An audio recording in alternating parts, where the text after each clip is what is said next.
Broadcasting from the Cannon Motor Studio on Central Avenue in downtown Laurel, Mississippi. This is Good Morning Pine Belt with host Ben Winpigler on SuperTalk Laurel 99.3.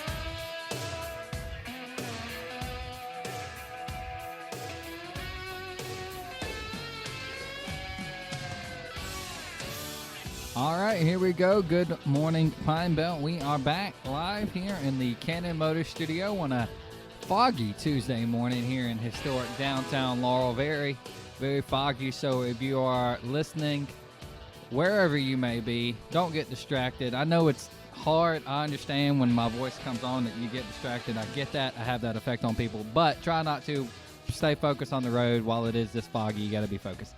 Before we bring in our first guest, I do want to mention that this segment of Good Morning Pine Belt is brought to you by McLaurin Carpets and So-So, from carpet to custom tile shower and every type of flooring in between. Go see McLaurin Carpets today. They have you covered for quality that will long be remembered. After pricing gets forgotten, you can go see them right there off of Highway 28 in So-So. Or if you don't want to drive out to So-So quite yet, go to McLaurinCarpets.com. You'll get a feel for what they may have out there in the big city of So-So. All right, joining us now from South Central Regional Medical Center, as someone does every month, because I'm telling you right now, South Central, we are very blessed to have such a fantastic medical center here in Jones County in Laurel. Joining us now is Dr. Hannah Ramsey. She is very new. She's from the I'm telling you, this may be the doctor that we have come from the furthest of any of our doctors. She's from all the way in the big city of Moselle, home of the Moselle International Airport. Dr. Ramsey, thanks for joining us this morning. Hey, good morning. Well, I got to ask you, what's it like growing up in a metropolis like Moselle? You know, it's so nice to just wake up and look out over the skyline every morning and see all the windows. Yeah, see the SMEPA plant blowing fire.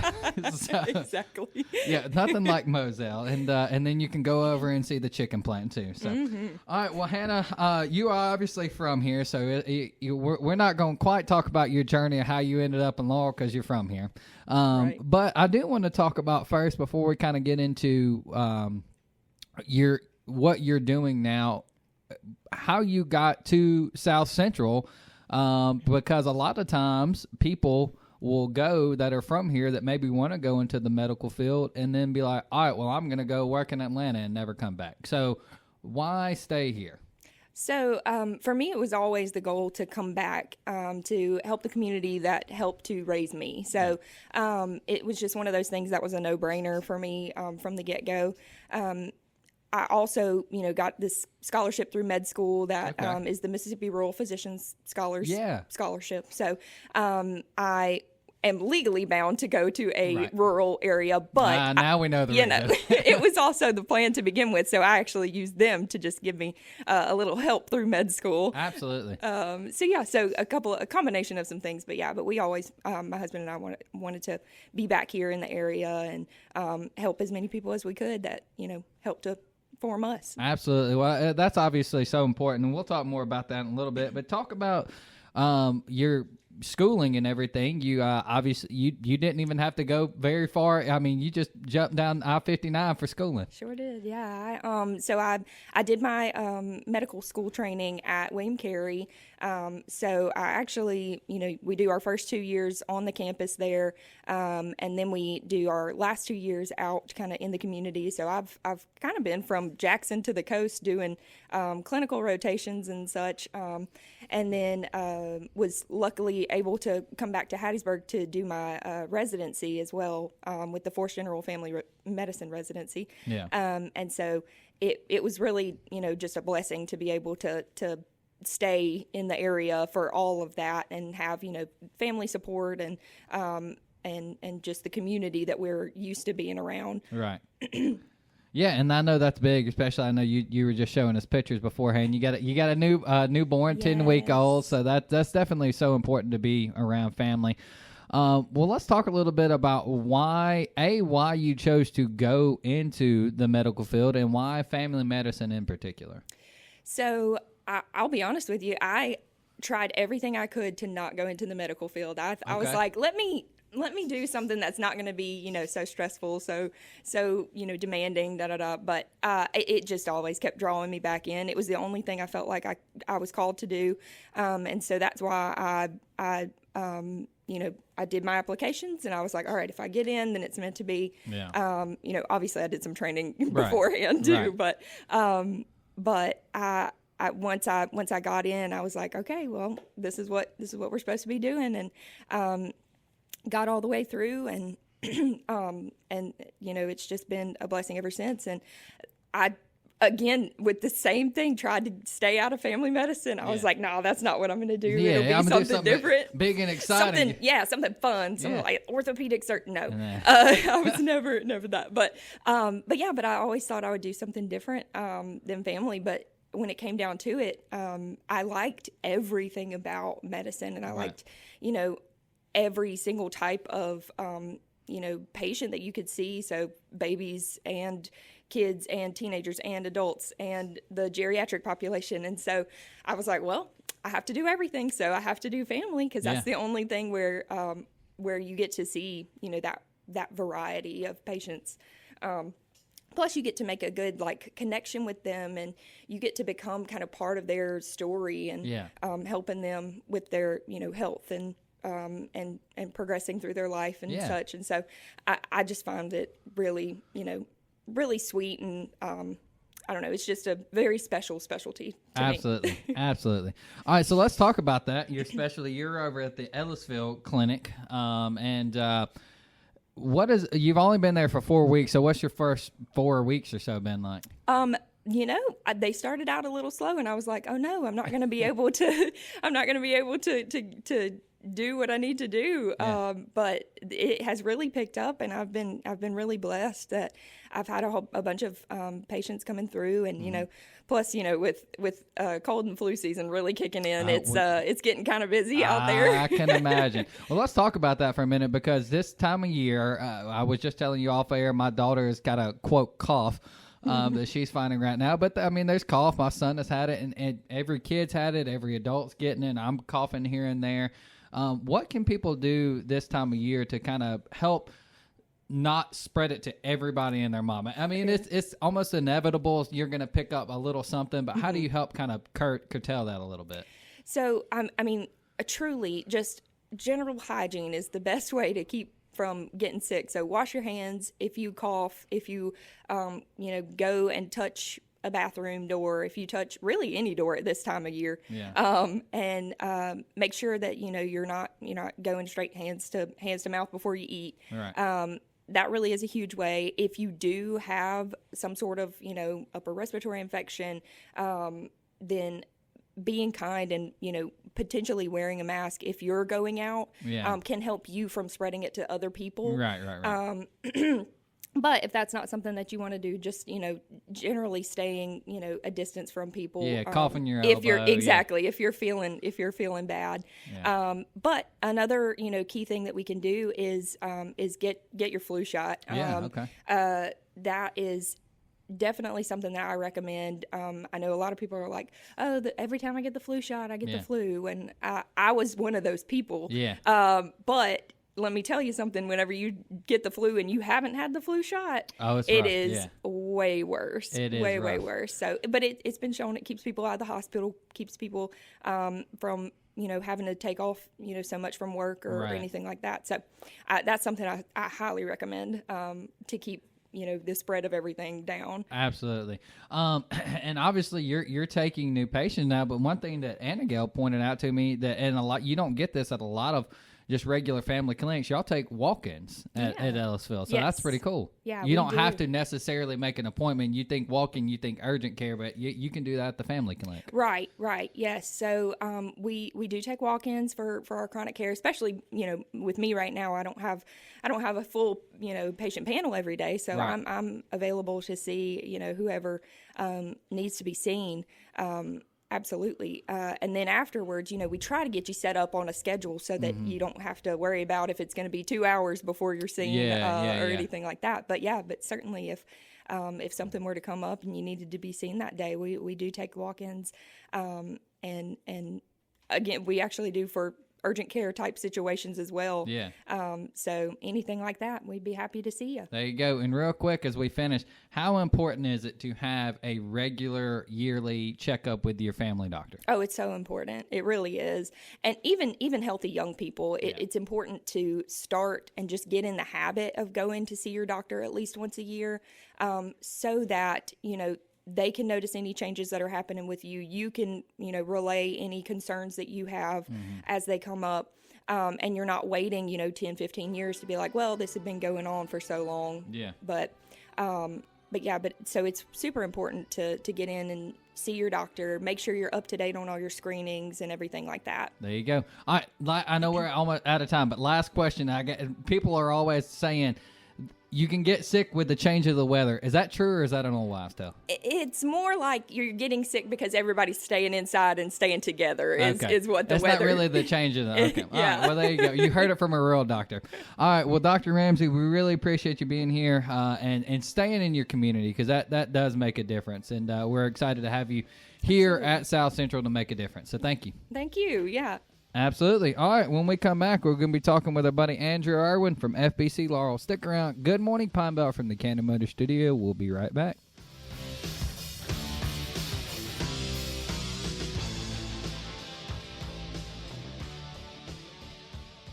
We're back to Good Morning Pine Belt. SuperTalk Laurel 99.3.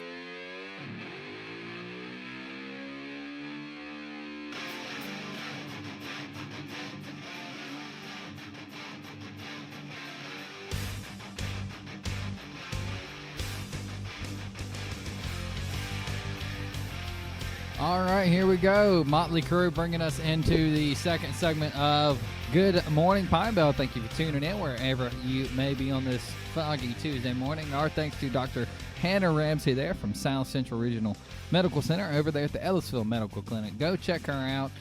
It's important, especially this time of year, to have a family doctor that you can go see for all, not just your ailments, but go check everything out once a year just to make sure you're in good shape. Before we bring in Andrew Irwin, I do want to mention that this segment of Good Morning Pine Belt is brought to you by Bank First. Now the change has officially happened. All the signs are up, and they are Bank First, new merged family with Magnolia State Bank. It is all done. It's all happened. In fact, I got to leave probably when I leave here and go get my new card, since I didn't get it, but hey, guess what? They can print them out now over at the branches. So go check them out. Bank First, still the same family and service that you know and trust over at Bank First. Love working with them. Go check them out today. All right, joining us now, as he does every month, is Andrew Irwin from FBC Laurel. Am I missing? You came on last month, didn't you? I did. I didn't come on the early part of this month because I was out in different schedule stuff. Oh, that was it. Yeah. So it's a little different. Usually first Wednesday every month, but hey, I'm just glad to be here. I was like, I feel like it's been a long time, but maybe it's because you are, usually at the beginning of the month. Well, Andrew, before we get in on everything that's happening at the church, are you going to go visit Lane Kiffin's new house in Baton Rouge when he gets down there? Well, I do not believe he's going to LSU. I think if he does leave, he's going to Gainesville, and he'll tell Ole Miss toodaloo. But I don't know. I think, honestly, this is just me. I think he stays. Deep down, that's what I'm thinking. He's got it good there. I mean, obviously, I can be wrong. I could be naive. It could be a little biased because I'm an Ole Miss fan. But I truly believe he's going to stay. Okay, all right. Well, that may come back up later. I might be a nerd, Yeah. You are an Ole Miss fan, so I mean, it's fine. Yeah. All right, so let's talk about what's happening at the church, because this time of year, y'all have lots of events going on, but a couple of things in particular that are coming up this week. You've got some things coming up with the youth, and then a pretty cool community event that y'all are getting to host this year. Yeah, so we have our community Thanksgiving service, which happens in the downtown Laurel area every year, but this particular year we are hosting it at First Baptist Laurel. Obviously, I guess we host it every 4 years, but so we're hosting it. It's this Sunday night at 6 o'clock in our sanctuary, and I do believe there'll be some finger foods afterwards in our gym. But I will go ahead and tell you, there's not going to be any lingua, no cow tongue. It's not going to be anything like that. Okay. It's just going to be some regular food things, stuff like that. Okay. Well, I was kind of getting excited for the cow tongue. Yeah, we're going to get exotic and a little Hispanic there for a second. No, just kidding. All right, so that is a community Thanksgiving service that's done every year. So that's pretty cool that y'all get to host that this year. Like I know you said you do it every 4 years, but this year but it's not on Thanksgiving. It's on Sunday night after Thanksgiving. So before Thanksgiving. So yes, this Sunday night, the 23rd. I don't know why I thought next week was Thanksgiving. I don't. Yeah, I mean next Thursday Thanksgiving, it creeps up on you. It does. So it's the Sunday before Thanksgiving. Yeah, not the Sunday before Thanksgiving. Well, so that makes more sense. This Sunday. So if your family's already in town for Thanksgiving, you can go ahead and bring them to the service. Yeah. There you go. It's community-wide, so it's not just First Baptist. Yeah. It's all the churches downtown, so. Yeah, there you go. But y'all also have an event coming up, I believe you said tomorrow, for the youth, right? Yeah, we're having a Friendsgiving. So I wanted to do a little different. So we know we had Thanksgiving meal last week at our church, and we know we're going to have a lot of Thanksgiving food next week. So I was thinking, the youth, they may not really be all into the Thanksgiving food, especially that many times. So to kind of change things up, we're having like a nacho bar, and we're calling it Nacho Average Friendsgiving. Oh. So a little funny. Yeah. All right, so as a youth pastor, part of obviously your paycheck comes to coming up with catchy titles like that. Do you I just got $10 right there. There you go. Do you have like a list that you like, okay, that one didn't work, let's try this one? I mean. Well, I have to admit, this is nothing original to me. My friend Garrett Braley, shout out to Garrett Braley at Bethlehem Community Church. He and I think maybe even Cody James, who's at Highland, they both started this thing called Nacho Average Wednesday. Okay. And so I just kind of borrowed that. Yeah. And I mean, if you're going to borrow something, why don't you borrow it from Garrett and Cody? Yeah, I guess. I mean, Cody is busy modeling at the Abercrombie and Finch downtown. But just kidding. But yeah, I borrowed that, and I think it's going to go well. There you go. Well, that's exciting, and I know obviously that y'all have it's going to be mainly your youth there. But if somebody's listening and they've got a teenager who doesn't really have a place, y'all will welcome anybody, I'm sure. Oh yeah, this is the whole point: is to challenge my youth to invite their friends, and use the meal to have a time where we can kind of encourage each other, talk about what we're thankful for, and obviously make sure the gospel is shared. So absolutely, I think it's going to be a good event, and who doesn't love nachos? Yeah, no kidding. It's going to be good. Well, and I'm glad you brought that up. This time of year, obviously, it is everything now is Christmas. I'm looking at a Christmas wreath in downtown. My house looks like Christmas threw up. Oh boy! But I mean, it's everywhere. We got 4 Christmas trees. Now, do y'all decorate before Thanksgiving or after? When I tell you, we have 4 trees up, and we have garland. We just moved into a new house, so my wife was like, I'm not putting up my fall decorations. I want to go ahead and have something decorated. And I was like, okay, honey, you just tell me where to put it. So it's Christmas Central at my house, which is fine. I love it. And obviously Christmas is important, but this time of year, I think things get lost around Thanksgiving. I'm going to do a big thing with the gospel presentation at Christmas with Luke and Justin. But where can people find this time of year at Thanksgiving where the gospel still rings true at Thanksgiving? Oh, yeah. I mean, and of course, as Christians, the gospel should be front and center in our lives every day. Yeah. But there are seasons where it seems like it's more prominent. So, I mean, Thanksgiving, and of course, my whole thing, I'm always a Thanksgiving person. I prefer Thanksgiving as far as a holiday over Christmas. Food's better. And Thanksgiving's got to have its place. And to me, it's really an indictment on our society that we have this day called Thanksgiving, but the very next day, we're pushing people down to get a deal at 3 a.m. over a iPad. Yeah. And it's like, are you really thankful? Because it doesn't seem like it. Yeah. So I think it's a matter of perspective and being thankful and grateful for what you have, and thankful for the gospel, thankful for what God has done in our lives. Right. So it's truly a time just to reflect upon, what do I have to be thankful for? Because here's the thing, guys, those who are listening out there, you can't be thankful and complain at the same time. And so I truly think it's a time for us to think through, man, I have a lot to be thankful for, because when we do that, I think our complaints, that list really shrinks, and the list of what we have thankful for it just is numerous. Yeah. And I believe there's truly so many things to be thankful for. Amen. I mean, not even mentioning the food. Yeah, So, yeah, absolutely. And I'm glad you I wanted to walk through that with you because obviously y'all have a lot going on at Christmas, and we can talk about that here towards the end, and we'll come back on before Christmas. But I think it's important to, like you said, remind people of not just the Thanksgiving holiday in itself, but sit back and be thankful for. My goodness, we live in such a blessed country. I mean, it's unbelievable. Oh yeah, I mean, we have a lot to be thankful for.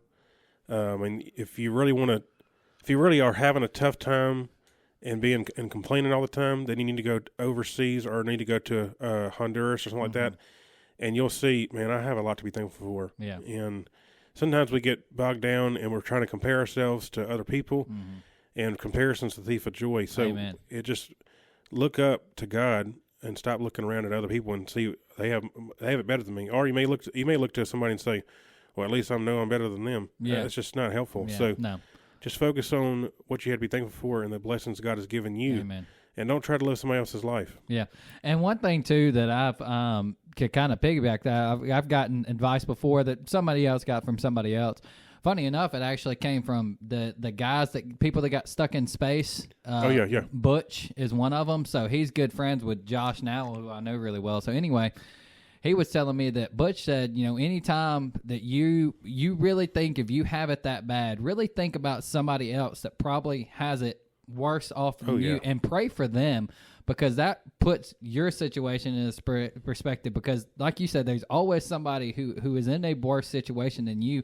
And here, even whatever bad situation you in, and there are bad situations, we have it so good compared to other places. So I know that kind of we didn't get to talk about the Christmas stuff as much, but you'll be on. But what is coming up? Yeah, I'll be back in a couple weeks. Yeah. I mean, just real quick, what are some things? We won't even talk about the Christmas. You'll be back in a couple of weeks. Remind people of the things that are coming up with the youth and y'all's Thanksgiving service. Yeah, Friendsgiving, not your average Friendsgiving, tomorrow night. Yeah. And then this Sunday night, Community Thanksgiving service at First Baptist Laurel, 6 o'clock. Come be a part of that. And community is important, and our faith is important, so let's combine those two things. There you go. Well, Andrew, we appreciate you coming in, man. I know that every time we come in, your aim and my aim is to share the gospel, and I think it was done today. So, yes. Amen. Thank y'all. Yes, sir. All right. We'll be back here in just a minute on Good Morning Pine Belt. Stick around. Super Talk Law 99.3. We'll be right back from the Cannon Motor Studio.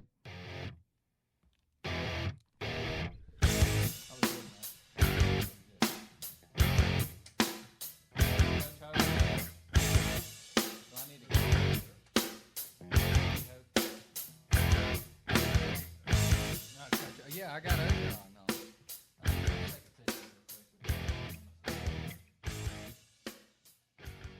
This is Good Morning Pine Belt on Super Talk Laurel 99.3.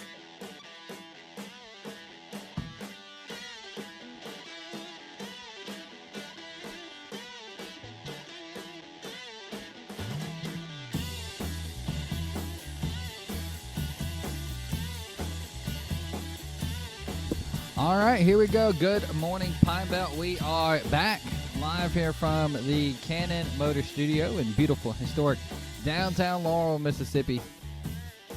All right, thanks to my good buddy Andrew Irwin there from FBC Laurel, coming on to remind us of, again, this time of year, it's so incredibly busy and this and that, and Christmas here, Christmas there, Christmas everywhere, to remind you to sit back and be thankful this time of year, because that's what this time is about. So thankful for what you have and for what Christ has given us.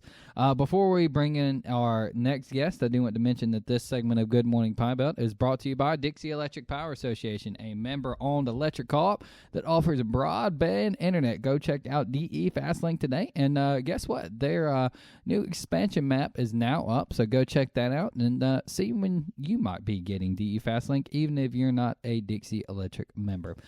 All right, joining us now from William Carey University is a lady that I got to know a few years ago when I worked at Southern Miss, is Coach Wendy Hogue. And Coach Hogue, thanks for joining us this morning. Thanks for having me, Ben. Glad to be here. Absolutely. Well, Coach, let's jump in. For people who are not familiar, which I don't know how you wouldn't be familiar with Coach Hogue. She's been in the area a long time. This is not your kind of first trip at William Carey. Kind of take us through your journey of getting back to William Carey. Journey. That's a good word right there. And you led in with being thankful. And man, I am so thankful for the opportunities that God's given me. And it's been a really fun journey. I guess it has to go back to mid-90s. Yeah. And that's when I played softball at Jones in the early 90s, and then graduated there and thought, hey, I was actually working full-time for the U.S. Postal Service. Oh, wow. I thought that's what I was going to be, because everybody, hey, you make a lot of money in the post office and all that. But then I got a call from a former teammate, and she was actually at William Carey, and she said, hey, you got to come by and see this. She said, it's fast pitch softball and you can steal. Oh. So it's crazy, Ben. I'd played slow pitch all my life. Yeah. And the first fast pitch softball game I played in, that I saw, I actually played in. Okay. So that was pretty interesting. Anyway, went and watched them practice, met the coach, went to work that night at the Postal Service. I worked the night shift back then, and turned in my 2 weeks resignation, and the rest is history. So I played softball. I was fortunate enough to play on the very first team at William Carey University. Played for a coach by the name of Glenn Moore. He's out at Baylor University now. Okay. He's one of the all-time greats for sure. And so I was able to play there for 3 years. It was a club sport the first year, so then I had 2 years of eligibility left. When I graduated, went to Petal, talked to Petal a couple of years, and coached slow pitch softball. And then the AD came and he said, "Hey, you want to coach fast pitch softball? We're thinking about adding it." And I thought, yeah. As a matter of fact, I do. Yeah. So that was in 2000. Was able to coach there and have some good years at Petal. And then I won't get into all the calls, but I will tell you on the third attempt for Coach Knight to talk me into coming to William Carey, I said, you know what, this is it. Yeah. So I left in Petal High School in 2004. 2005 was my first season at William Carey. Wow. And so from 2005 through 2014, so 10 great years. Yeah. We went, it was great, Ben. We had 7 trips to the World Series. Wow. and did some really good things. Finished runner-up in the World Series in 2014, and then in 2015 began my journey at Southern Miss. And as you know, we did some good things there. And then anyway, ended up leaving there to go back to the high school because I had kids and they were growing up, and I was flying all over the country, and so went back to Petal High School where I actually started coaching. Started the program, was able to take over that program, coached there for 3 years. Fortunate enough to win a state championship. Yeah. Been the athletic director for the past 3 years, and the opportunity came to come back to William Carey. And full circle. It's full circle. So Full that's circle. it in a nutshell. Well, there you go. Well, Coach, first of all, I guess I didn't realize that fast pitch softball wasn't really a big thing until the late 90s. I guess I thought it was just always around. No, it was not always around. It seems like Southern Miss actually had a club team back in the 80s, maybe late 80s, but it was all slow pitch. And then Southern Miss's first team was 2000. William Carey had actually had a team 5 years before Southern Miss picked it up. But you've heard of Courtney Blades, and the rest is history. Yeah. There you go. Well, Coach, obviously, it's kind of big for you because a lot of times as people get into coaching, all they see is the next opportunity. What's kind of kept you here? I'm 51 years old, Ben, and I've always lived within 30 miles of where I live right now. And I remember, my faith and my family are super important. So I'm going to share with you a little bit about my faith here. When I was 12 years old, I remember I felt a call to missions. Yeah. And but I remember thinking, well, gosh, I don't want to go to Africa. I don't want to, I didn't know anything about any of it. And I remember clearly God said, no, I got a plan for you. It's going to be sports. Yeah. And then I remember saying, but I like staying at home. Yeah. My mom was my favorite, back when you're 12 years old. Yeah. And I just feel like it was revealed at such an early age that sports was going to be my platform. Softball ended up being the one, and it wasn't going to be way out and everywhere, but it was going to be right here in my hometown where I grew up. So that's I love small town Mississippi, and I'm very fortunate to be able to coach at every level here in the same area. And you've done that, and you've done that successfully. I want to get into a little bit. You've coached softball since the late 90s and the early 2000s. It has changed. The world of college athletics and just athletics in general has changed so much. Talk about that for a minute, what it looked like in the early 2000s to now. It's not even remotely the same. It's not. What is the same is, man, there's some great young ladies involved in the sport of softball, and that's why we have to do it. There's so many. It's easy. There's so many distractions that could pull you away. Mm-hmm. People talk about the portal. People talk about NIL and all those things. Well, softball is the softball. Yeah. The game is the game. From 12 years old up, you got a 12-inch optic yellow softball that you're going to throw. You got 9 versus 9 on the field. Right. And so all of that stays the same.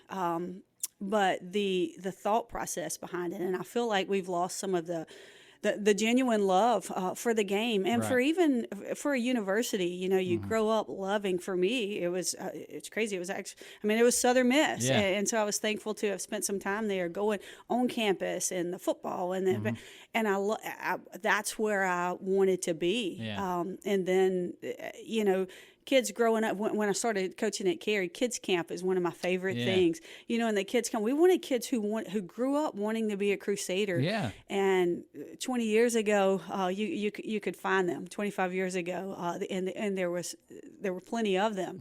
Same for all of the programs across the country. Now, you've got kids that are starting to grow up, unfortunately chasing that dollar. In the years past, it was the scholarship amounts. Well, if I go here, I won't have to pay but this. I can go here for free. Well, now it's I go here and I can get $250,000, or I go here and, so it's definitely changed.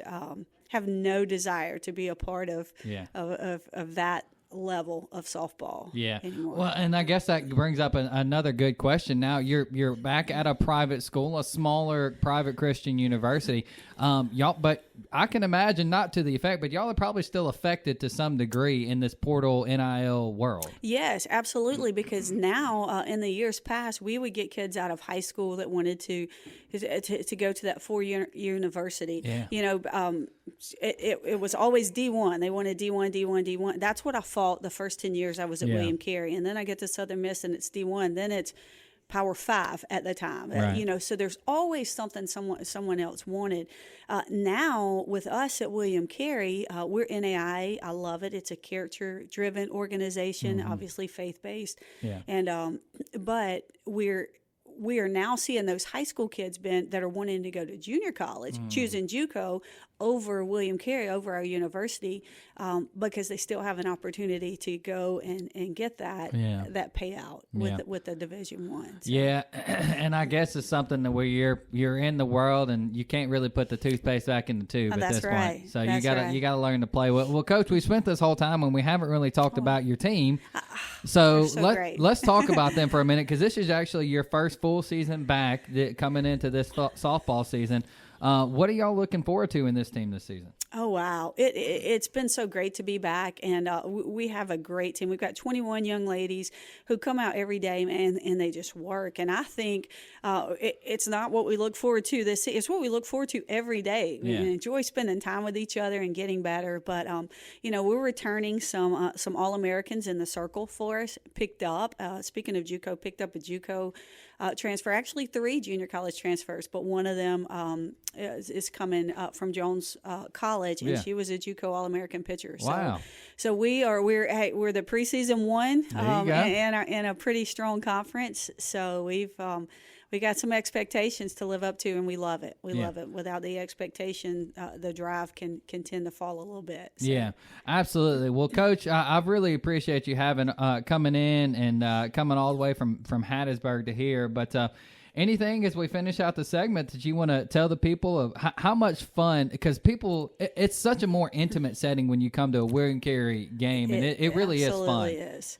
Yes, we have great facilities. I think if you've never been and you come, you're going to be surprised by our facilities. Tops in the NAIA would rival quite a few NCAA programs, but it is fun. It's fun. The music, you're never going to hear anything that's going to make you feel awkward when you're there. There's going to be kids around right next door to the baseball field. Those guys come over. It's just a great place to be. If you've never visited William Carey University and our campus, please come and do so. It really is a cool place. Yes. It really is a cool place. Well, Coach, I will definitely want to have you back because we could spend the whole time talking about the journey in college and everything, and you did a great job, so I appreciate you coming on. Thank you so much, Ben. Absolutely. All right, when we come back, we're going to be talking with the Laurel Police Department about a way that you can give back to the community between this Thanksgiving and Christmas. So stick around. Good Morning Pine Belt. We'll be right back from the Cannon Motor Studio.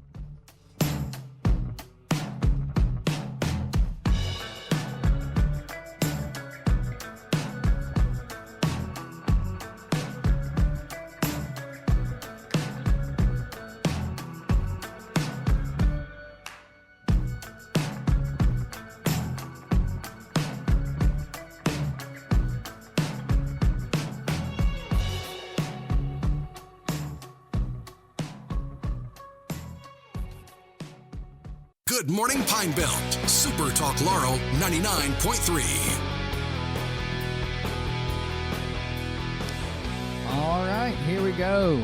Good Morning Pine Belt. We are back live here from the Cannon Motor Studio in beautiful, historic downtown Laurel, Mississippi. A little foggy this morning, but it's starting to burn off, so don't worry. It'll be gone here in the next hour, I'm sure. Our thanks to Coach Wendy Hogue there from William Carey University. Could talk all day with her about anything, everything but softball, just about the sports world in itself. So really appreciate her coming in. Great lady. Go check out William Carey this year. Before we bring in our final guest, I do want to mention that this segment of Good Morning Pine Belt is brought to you by Community Bank, local bankers, local decisions, and plenty of convenient locations. Go check them out, including one just down the block here on Central Avenue. Go check out Community Bank today. All right, joining us now from the Laurel Police Department is Officer Washington and Captain Caraway. And thank y'all so much for joining us this morning. Good morning. Thank you. Good morning. Absolutely. All right, well, Captain Caraway, I'm going to start with you. I know that every time we talk about how much y'all's goal is to engage and build community trust. And that's really what y'all strive to do there at LPD. And y'all have got something coming that really started yesterday and goes through some in December, early December, that's more of the goal to do that. So why don't you tell us about what y'all have got going on? Well, we're doing Pack a Patrol car. Okay. So we don't have a car. We have Big Blue, the big F-250 that you see riding around So Pack a Patrol truck. But Pack a Patrol truck. That roll off the tongue as well. It doesn't. So we got it outside the police station, and we got it back then. We're in the process of decorating it right now because we want it to look Christmassy and festive. And we're sitting on the front lot. So we're asking everyone, in the sound of my voice, of course, to come out and bring an unwrapped gift, and we're going to put it in the truck. And we're going to do this up until December the 13th. And we're just trying to meet some needs of, we got a lot of local agencies that are doing similar things. Yeah. So we got into it. This is our first annual doing it. We got into it so we can take some of the ones that don't get to Salvation Army or the Shop with a Cop. So we're going to do it ourselves, mainly through our department, through the city, and hopefully we meet some needs. Absolutely. Well, this time of year, it's so important because, you never know a kid's situation or a family situation, and the parents may be trying as hard as they can to get a gift, but sometimes they just can't. For whatever reason, they just can't.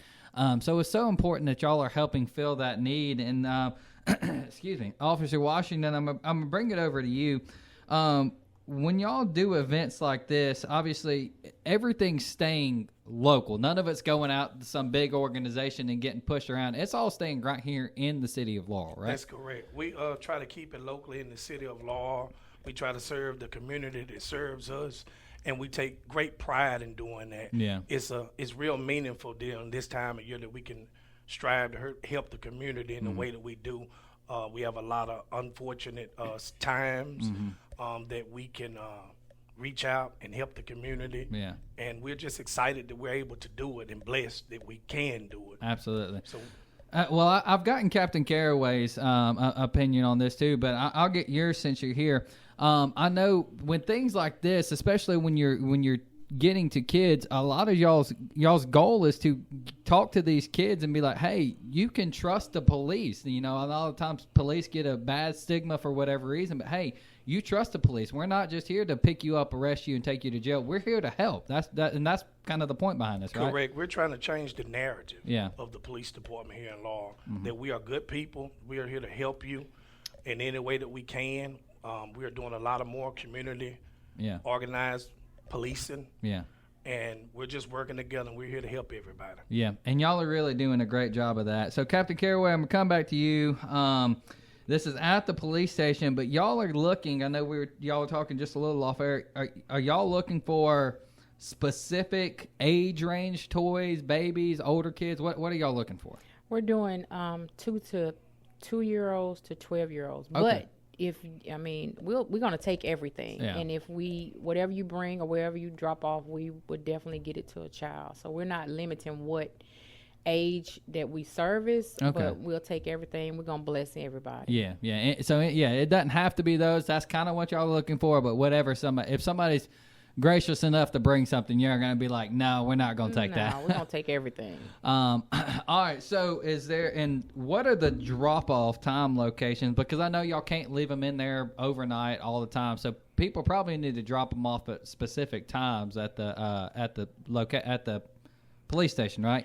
Exactly. You know, the time is from 8 to 5 p.m., but the police station never closes. Right. So we actually have a front office attendant there. So if someone has to drop it off after 5, we will take it, and we'll just put it in the truck the next day. We're going to lock the truck up at night. Yeah. But, you know, if they bring it inside after 5, they're going to secure it until the next day. Okay, yeah, because people do work after 5, so if they want to bring it by after work, just take it inside is what you're just saying. take it inside the station. There you go.